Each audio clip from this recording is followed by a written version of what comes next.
Hey there, Tad Hargrave from Marketing for Hippies. Today's question came from somebody where they said, what if my clients aren't aware that they have an issue? Okay. If they don't have any symptoms, you don't have a client. That's the bottom line. As a service provider, a life coach, healer, if they're not aware that there's a problem, that they're not a potential client. They're just a human struggling who isn't even aware they're struggling. So they're probably blaming other people. I mean, there's a symptom there, I suppose, that other people are the problem. But if they aren't aware that they have any symptoms, so for example, there's some people that have anger issues and they genuinely don't know.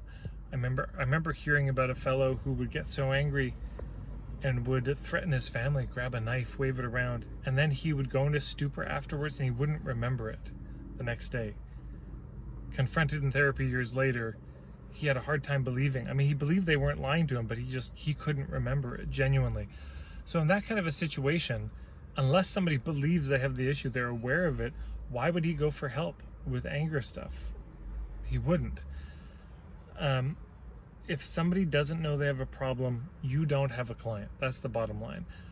Now, can you help them understand they have an issue? Because let's just say they're sort of under the hood in their body, they're breaking down, but they don't have any symptoms of that yet. You know, the breakdown hasn't manifested itself in a lot of pain, but maybe they're deficient in certain vitamins or minerals, and the body's compensating, so they haven't, felt the consequence of it exactly. What do you do? Well, in that case, there are a few things. One is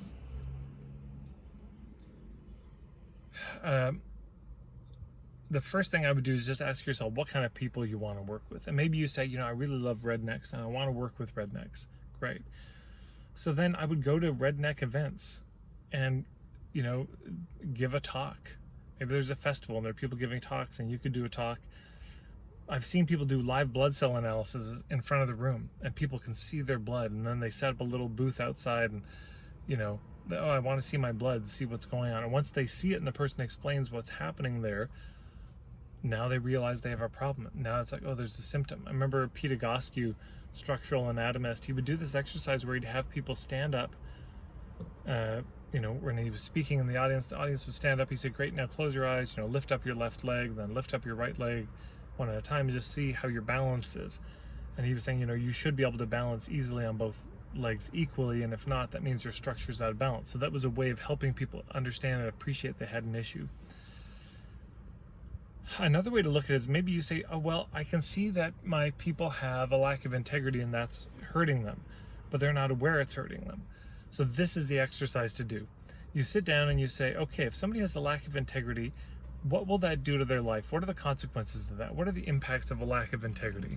And you map that out. You make a list of those symptoms. And you can come up with a kind of quiz or assessment. So then when you're talking to a group or on your website, you can say, raise your hand if these things are true for you. And if you said yes to more than half of these things, well, then that's a real lack of integrity. So you start with the diagnosis, and then you say, if somebody was missing this thing, what would the symptoms be? Start with the diagnosis, work backwards to the symptoms, and then you got to look at the symptoms and say, okay, are any of these probably the big ones, the ones I'm most passionate to help people with, the most competent to help people with, the ones that are the most common, some combination of those factors, and then you start to lead with that, and you may be surprised what happens. Another way to look at this, there was, I've shared this story so many times, a school, their teachers had really terrible communication skills, so they wanted to bring in my colleague Govert van Ginkel to teach nonviolent communication. Challenge is these teachers don't think they need a nonviolent communication course, so what are you going to do? Well, here's what they did. They did a course called How to Deal with Difficult Parents, because that was the symptom. The teachers thought it was just the parents who were difficult. Now, the parents probably were difficult too, but in the course they did on how to deal with difficult parents, of course, they also got a window into themselves and how they weren't exactly a delight to communicate with either. So those are a bunch of examples of things you can do. But if you have an example and none of this helped, please put it in the comments below.